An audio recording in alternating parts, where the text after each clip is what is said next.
Have you ever noticed that there are things that you genuinely care about and yet somehow you just don't do them or you struggle? I'm talking about smaller things, seemingly. Maybe it's flossing your teeth or going to the gym. Maybe it's making and eating healthy food, returning the phone call, answering the email, working on a creative project, responding to a text, practicing your instrument, getting out of bed when the alarm goes off. You know, most of us immediately assume it's a motivation problem. That's what we call it, or maybe procrastination, or a discipline problem, or a lack of willpower, even. I'm not convinced that's what's happening. I've spent years, just years, immersed in these worlds. One could say I've become something of an expert. And the one thing that continues to net me results is noticing what's living underneath it all. It's capacity. By the way, I've been thinking a great deal about capacity, perhaps even more so since I opened registration for my live workshop called Coming Alive Again, From Overwhelm to Steady Ground. You know, if you'd like to find out more, you can find the registration link in the description area of this video and also pinned in the comments below. Now, back to the matter at hand. One of the things I've noticed is that people don't talk about capacity very much at all. Or if they do, it's usually in the context of major life events like trauma, grief, loss, illness, some kind of catastrophe, death of a loved one, betrayal, debilitating mind states, estrangement. And certainly capacity is profoundly affected by those experiences. So we might wonder, how do we get it? Where do we find it? This thing that's called capacity. We need it, don't we? Well, we certainly can't manufacture capacity out of willpower or push through procrastination to all of a sudden find that we've got more capacity. We can discipline ourselves into more capacity, but it doesn't usually stay for too long. And motivation? Well, that's a singular dart we keep throwing at a very large dartboard, hoping we're going to hit the middle all of the time. What I've been noticing is that capacity is actually everywhere. It's everywhere in ordinary life, in everyday life. But it isn't showing up in the way we think. Because it's not of the thinking mind. It isn't of the mind. So there, I said it. Most of us have things we care about deeply. Big things, little things. We understand the importance of implementing in our lives. And yet somehow we get wrapped up in the difficulty of showing up consistently. Correct? Oh, yes, we do. We turn our perceived failings into a problem of our character. We tell ourselves we need more motivation, more discipline, more willpower, more commitment, more. We tell ourselves we should be doing better.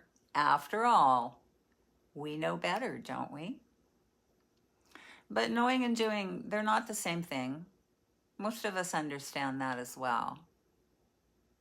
And what lights up those rocket blasters that can get you living your life with meaning and purpose based on your values, no matter what you feel or what you think?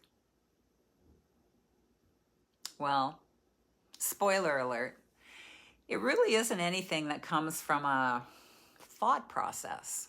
Not initially anyways, not out of the gate. The mind and all of its content with all of its thoughts is certainly not the wellspring when it comes to capacity. Even though once the mind is nourished from conscious awareness, the mind can be truly incredible. Just don't continue to come to your mind again and again as any kind of type of foundation. That coming to again and again, that bit of business lies squarely in the realm of conscious awareness, because that's where capacity lives. You don't have to earn it. Caring about things, anything, and having the capacity to take action, they're not the same things. We can care deeply and still not have enough capacity available or feel that way to take action. And that doesn't mean that we don't care. We aren't broken. It doesn't mean that we're lazy. It can really mean that capacity is what's missing. I've spent a great deal of my life trying to understand these things. And eventually I realized understanding does not automatically create capacity. If it did, many of us would be doing much better than we are. Most of us already understand an extraordinary amount. We know that movement, for example, is good for us. We know that appropriate amounts of sleep, that matters. We know that healthy food matters. We know that connection matters. We know all kinds of things. And yet there are times when we simply don't seem to have enough capacity available to live what we already know. That's what led me to a very different question. It kept arriving after those, 4 or 5 long years of trauma, grief, loss, betrayal, estrangement, serious health diagnoses. So again, where does capacity actually come from? Because it certainly didn't seem to be coming from more understanding. If understanding created capacity, I should have been overflowing with it. Instead, this is what I've seen. Capacity arises from conscious awareness itself.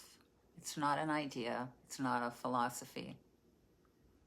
It's not really even something to understand. It's an experience. It's experiential in nature. Very easy to get crossed up here. Here comes the thinking mind, immediately wanting to understand conscious awareness. It wants to turn it into another concept, another framework, another thing to figure out.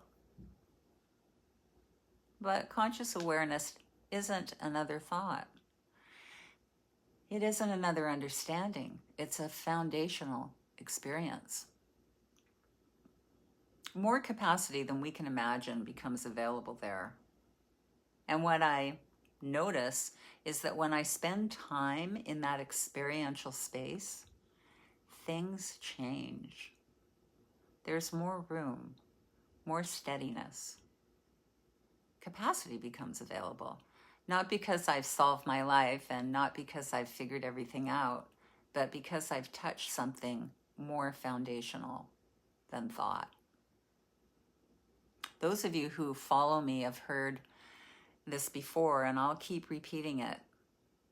It's how I started to get my life back after those difficult years. If I'm lost and feeling a lack of capacity, I allow myself to let just a few of my ideas and thoughts fall quiet for a moment. And then I notice what's here before the next thought decides it needs to comment on what's here. That's your doorway into conscious awareness. That's where capacity lives. And from that place, the thinking mind actually benefits from more room, more flexibility, more perspective. And it isn't because the mind created the experience. Try not to fall into that trap if you can help it. It's because the mind's being supported by something deeper than itself. And for me, that became one of the most important distinctions of my entire life. And it's not that thinking is wrong. It's not that understanding is wrong. It's that neither of them are foundational. Conscious awareness is foundational. And it's a whole different gig from thinking about your content, which comes from your mind, your thought processes. From conscious awareness, capacity grows, and from capacity, choice becomes available over and over. It's such a sweet way to return again and again to the footing, to the load-bearing foundation of who we really are. Conscious awareness. And as a reminder, as we come to a close today, registration for my live workshop, Coming Alive Again from Overwhelm to Steady Ground, it's now open, and I've left the details in the description above this video, as well as pinned in the comments section below. I'd love to see you come take a turn with us on the dance floor of experiential orientation. It's quite different from meditation or anything that you might think about with your mind. I hope to see you there. And thank you for spending a little time with me today. I'll see you soon.